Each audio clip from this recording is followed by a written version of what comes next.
decía, la prohibición precisamente de compra de spots de radio y televisión. No me detendré ahí porque es una de las escenas más interesantes, más crudamente interesantes de cómo puede operar un mecanismo de hiperconcentración de medios que afecta a todos, incluyendo a los periodistas. Hay consecuencias al no estar en la misma dinámica y con los mismos códigos de relación entre prensa, Congreso, medios y concesionarios. Finalmente se dio esta reforma electoral, como sabemos, y lo que quiero resaltar, eso sí, es el fenómeno de información que se dio, para resaltar la idea de que este modelo duopólico es absolutamente lesivo para nosotros como ciudadanos. Eso es lo principal que hay que destacar.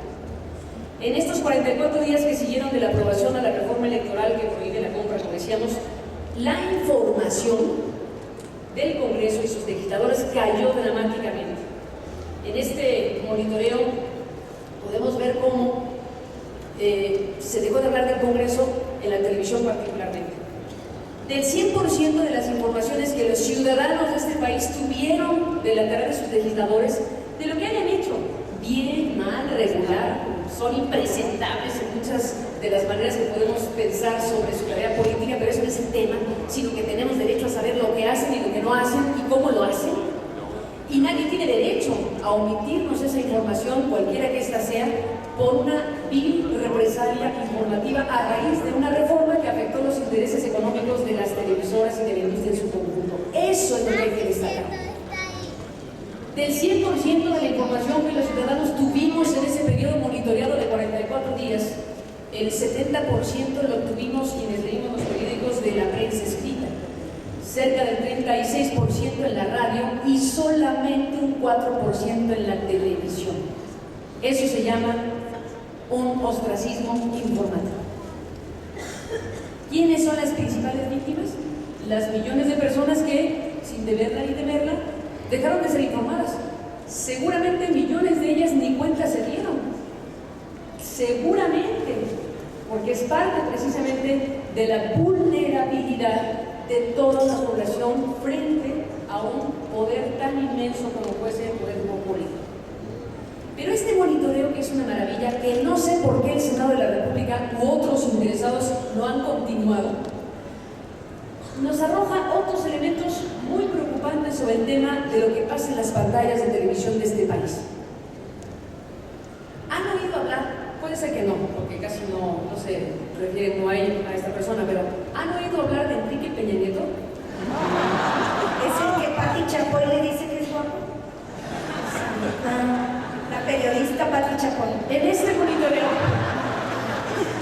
monitoreo, Enrique Peña Nieto registra más de 700 menciones en el periodo en cuestión, menciones en los noticieros, menciones de su tarea de gobierno, menciones de él y Psicopec, ¿no? De todo. Bueno, aquí el tema no es si Enrique Peña Nieto tiene o no aspiraciones presidenciales, que tendría absolutamente derecho a aspirar a lo que quiera. El problema no es su aspiración política siendo gobernador, haciendo su tarea últimamente que busque la capital que quiera. Ese no es el problema. El problema es que tenemos en este momento, como lo he comentado en la otra ocasión, tenemos en este momento la construcción de una candidatura presidencial por anticipado desde la televisión con padrinos identificables. Eso es lo que tenemos hoy con la figura de Peña Nieto. Y ya Ebrard le anda pisando los talones. El asunto es que tenemos en este monitoreo las 700 menciones en ese periodo en una sobreexposición también anómala.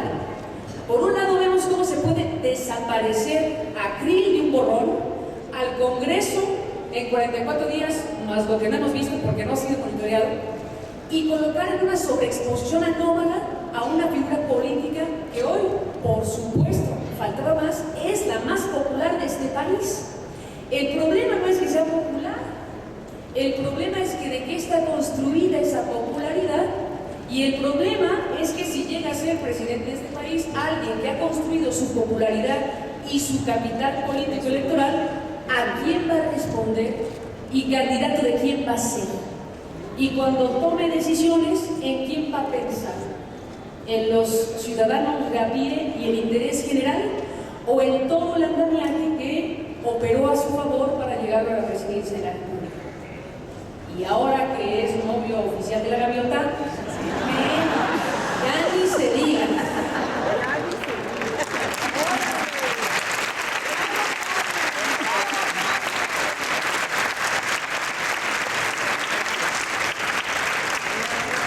Bueno, sigo aquí para dar paso a Lidia y a San Juana, pero quiero dejar eso puesto como un asunto muy importante. No es menor lo que estamos viendo en este momento en ese sentido, no es menor porque de pronto cuando se ven estos fenómenos, uno sí puede pensar, algunos levantarán la ceja, pero uno sí puede pensar que puede haber algo peor que el dedazo.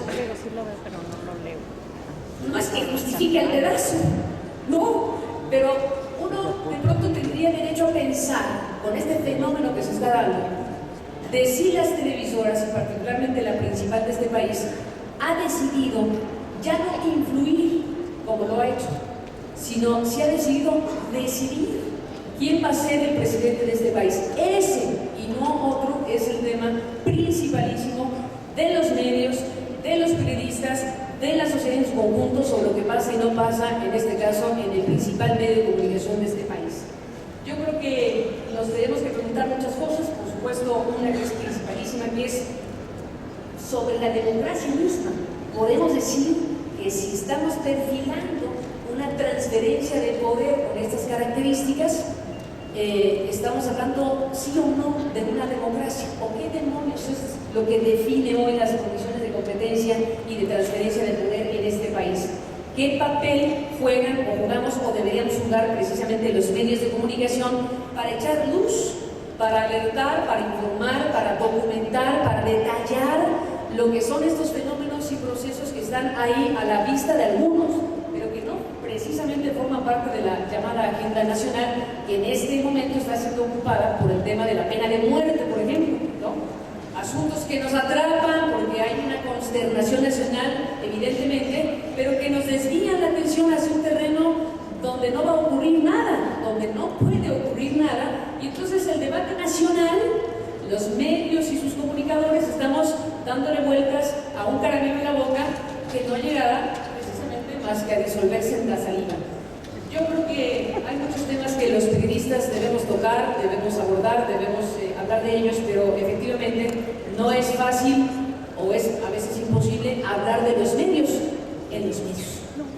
Hablar de la televisión es tabú, siendo la televisión un asunto de tan amplio y profundo interés de cualquier sociedad, y México no es de excepción. Así de que ahí les dejo las ideas y les paso el micrófono.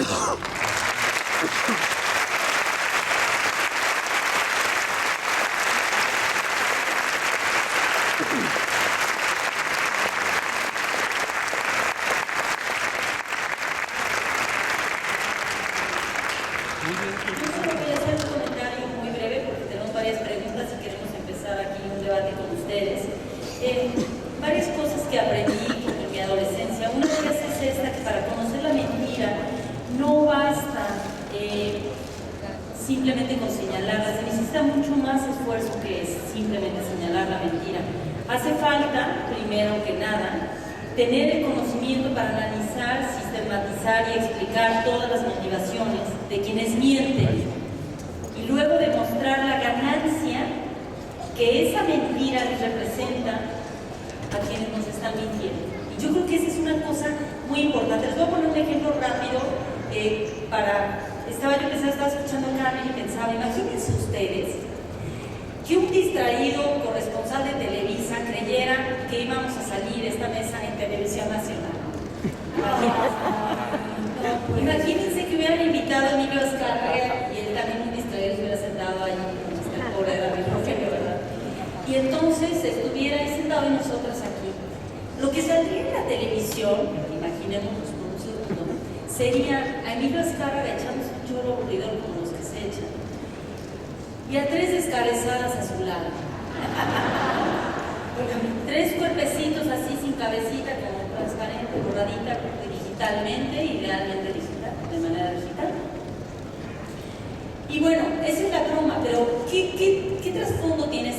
Lo que ustedes que están aquí, cientos de personas que están aquí frente a nosotras, escuchando, pensando, dialogando, sentirían al ver esa nota es: yo estuve allí y lo que esta televisora me está diciendo es que mi realidad es falsa. Eso es lo que nos inquieta, nos incomoda y nos asusta, y nunca, no necesariamente podemos poner el dedo en el renglón. Algo nos molesta. Carmen lo acaba de explicar muy bien. Pero ¿qué pasa como en esa, qué hace con el factor emocional? Esta desesperación y esta angustia social que tenemos, que se van nutriendo todos los días, y que luego con el crimen organizado y el narcotráfico y con los periodistas desaparecidos y asesinados y amenazados de muerte. ¿Qué nos pasa? Porque estamos inquietos. Por eso está tan llena esta sala. Probablemente hace 15 años una sala sobre periodismo no estaría así. Y no estaríamos nosotras, 3 mujeres aquí sentadas para empezar hace 15 años. Estarían seguramente 3 hombres y muy famosos. Y ahí vamos a la primaria ese cambio, ¿no? No es cierto. Pero al final de cuentas lo importante es también poder dar el salto y entender desde este análisis que nos acaba de hacer brillantemente Carmen, pasar también a qué pasa con nuestras emociones, a qué sucede con nuestras emociones y cómo se lo procesamos en términos de nuestra ciudadanía. Es decir, yo como, después de ver eso en Televisa, decir, a ver, lo que sucedió, no sucedió. Yo estuve ahí y eso no es cierto. Lo que me dijeron no tiene ningún valor para el resto de México, sino para mí, que estaba yo ahí sentada en esa sala. Entonces este país es una mierda de nada valor. Yo ya me voy. Y es lo que muchos y muchas hacemos sistemáticamente en este país. Hay ratos que decimos, ya basta, ¿no? Nos están contando mentiras. Pero ¿qué pasa con mi proceso personal cuando los medios se apoderan de la realidad y la transforman en su propia realidad?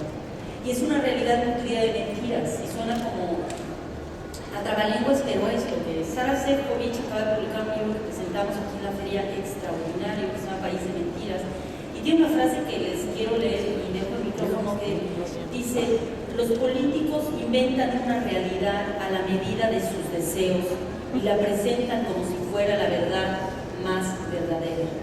Y yo digo, y a la sociedad y a las y los periodistas lo que nos toca es revelar el trasfondo de esa mentira, explicar sus consecuencias, y a ustedes, a nosotras cuando estamos también como ciudadanos, nos toca asumir esas consecuencias y rebelarnos contra ella, apagar a veces la televisión, el rating.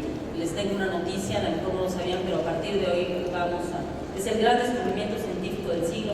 El rating de las televisoras se baja a golpe cuando apagamos la televisión o les cambiamos el canal. Sí está en nuestras manos.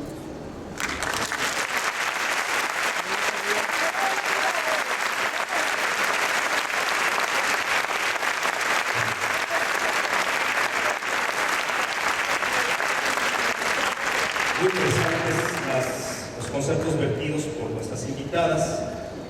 Han llegado ya varias preguntas, bastantes. Quienes hoy asisten por primera vez al foro, bueno, la mecánica ha sido que es ver la papeleta, y al final, si alcanza el tiempo, esperemos que sí, podemos hacer 4 o 5 preguntas de viva voz con el micrófono en mano, que se pasarían a los asistentes que se quisieran hacer. Les pasan asistentes aquí al encuentro unos trípticos de Salvemos de Macapulina, Cacique y Palmarejo. Carmen ya tiene el suyo, se lo paso a Lidia y a San Juana. Hay muchas preguntas o comentarios. También debo decirlo de una vez para que se sepa que no hay censura. Hay quienes están cuestionando los medios de la Universidad de Guadalajara, y a mí como su responsable me está pidiendo alguna pregunta. Aquí están, no se están escondiendo, se leerán en el momento oportuno del orden en el que se establece. Dicen: ustedes son 3 faros que orientan nuestra sociedad, adelante, estamos con ustedes. A las 3 brillantes y valientes periodistas, ¿qué le hace falta a los periodistas para acabar con las inercias? ¿Cómo modificar o mover a la opinión pública sin llegar a la manipulación? En ese mismo sentido, Dice, quiero mencionar mi solidaridad con estas tres maravillosas mujeres y notables periodistas. Quiero preguntarles a las tres cómo sugieren abordar el periodismo independiente en un contexto tan apático, particularmente los jóvenes, los que queremos hacer esta tarea, y para los que queremos hacerla cuando estos apenas quieren escuchar. Una felicitación. Más o menos en un sentido también, cómo salvaguardar la vida y la objetividad cuando se enfrenta a las altas esferas del poder. Y es conveniente evitar contenidos para evitar censura, hasta donde es necesario indagar en los hechos. Hay un límite. Con esto haremos un primer bloque de un hilo más o menos conductor. Y la ventaja puesta también dice: ¿está la iglesia con el pan en el poder? ¿Son estas tres mujeres un parteaguas en el periodismo como fue en su momento Proceso y 1 más 1? Y una felicitación. ¿Cómo dice? ¿La última? Dice que si está la iglesia con el pan en el poder, pregunta. La última. ¿Son estas tres mujeres un parteaguas en el periodismo como fue en su momento Proceso y 1 más 1? A ver, varios temas, lo cual es una maravilla porque también uno escoge el que quiere y ya. No, muchas de las preguntas que nos envían. Déjenme, me quedo con una de las cuestiones que ustedes están poniendo a la mesa. Plantean, ¿se deben evitar los temas para evitar la censura? Gran punto para el México de nuestros días y para el periodismo que hoy estamos viviendo. Esto se llama autocensura y es lo que domina al periodismo mexicano. La autocensura es un fenómeno generalizado que se da por diferentes razones. Puede haber autocensura a partir de la conveniencia del periodista, a partir de no querer confrontarse con los poderes establecidos, con el dueño del medio, con los intereses del medio en el que trabaja, con sus propios intereses, una muy variada y amplia gama de posibilidades que no justifican, pero explican parte de la autocensura que existe hoy en nuestro país. Nos ocurrió recientemente, bueno, no tan recientemente, pero nos ocurrió con el famoso debate de la ley Televisa, que tenía su gracia hablar de la ley Televisa en W Radio en su momento, dado que Televisa pues, es dueña de la mitad de ese medio, la otra mitad es el Grupo Prisa, que tiene una presencia muy destacada aquí en la FIL, por lo que puedo apreciar.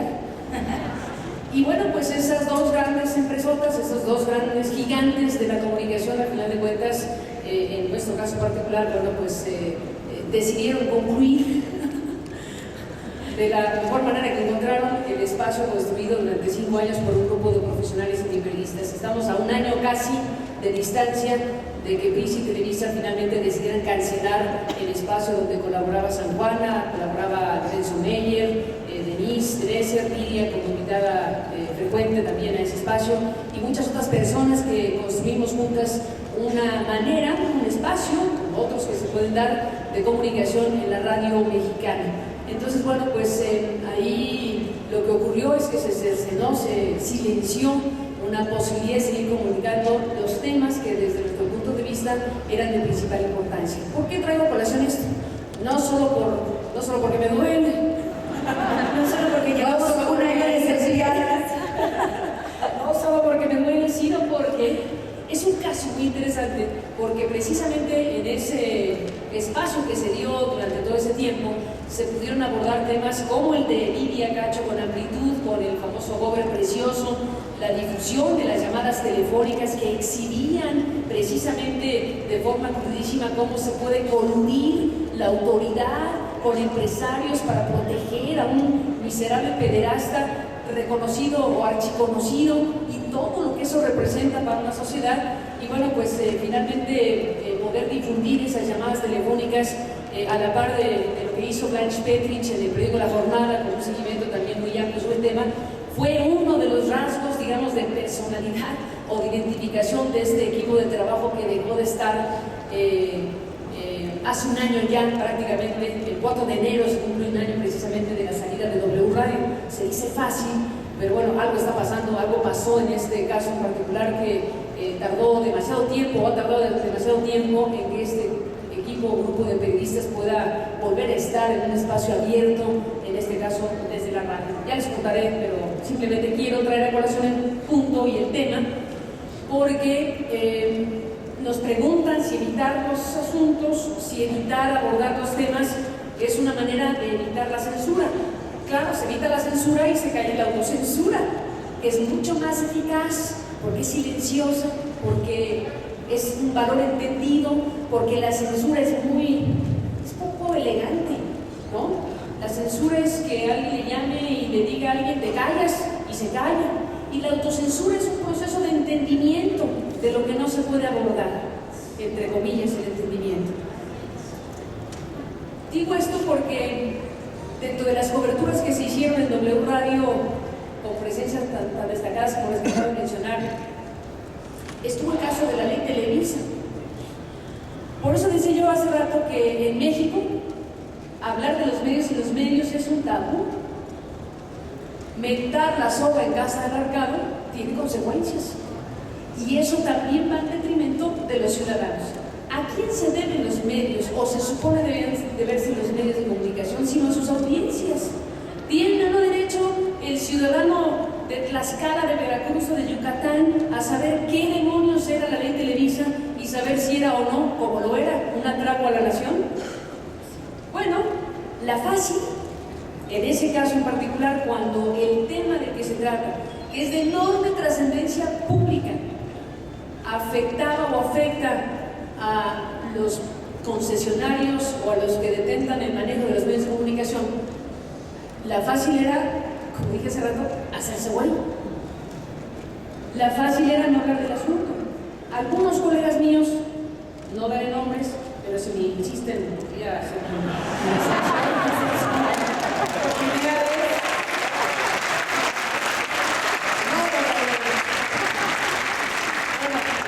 algunos colegas me decían, es que nosotros no podemos hablar del tema porque tenemos un conflicto de interés.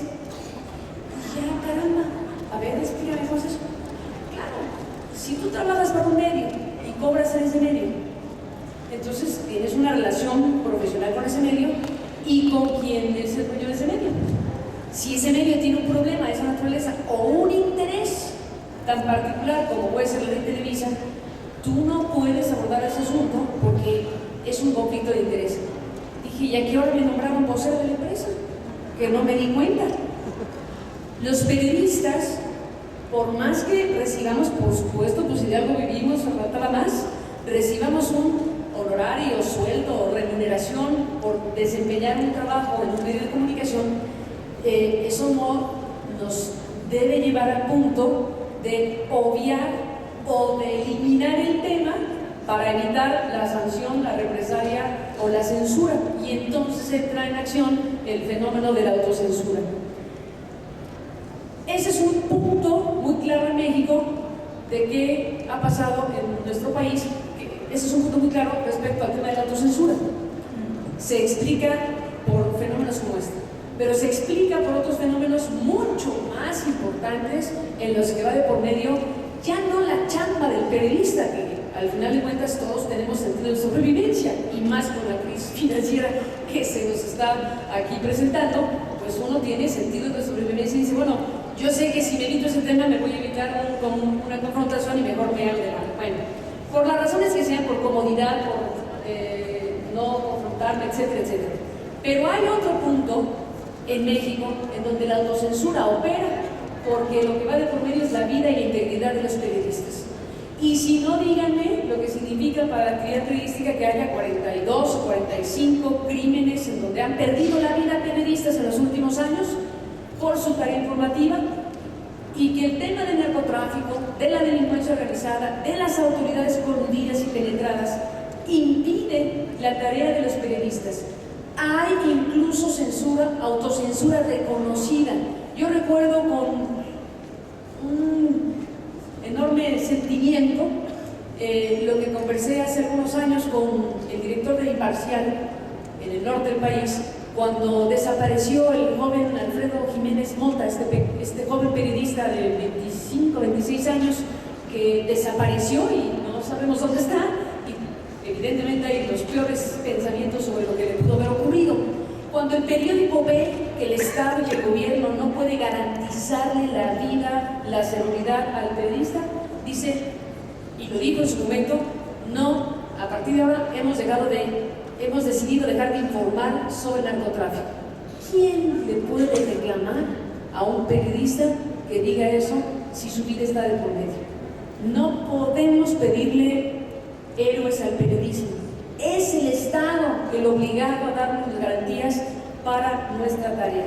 Y ese problema está siendo gravísimo precisamente para la sociedad mexicana.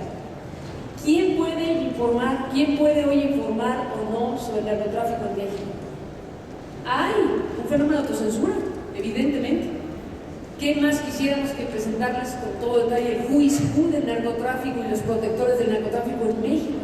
¿Quién puede dar ese paso si hay una fragilidad, una incapacidad total del Estado mexicano para garantizar precisamente la integridad de los periodistas, bueno, de los ciudadanos en su conjunto y de los periodistas? Entonces, bueno, el tema de la autocensura, y me quedo hasta ahí, es un tema muy importante que afecta seriamente a la sociedad mexicana, que afecta seriamente a la tarea de los periodistas. En esos extremos estamos, entre la autocensura por conveniencia y zonas de confort y la autocensura por violencia y agresiones directas a los periodistas mexicanos, y en medio pónganle lo que quieran. Sí.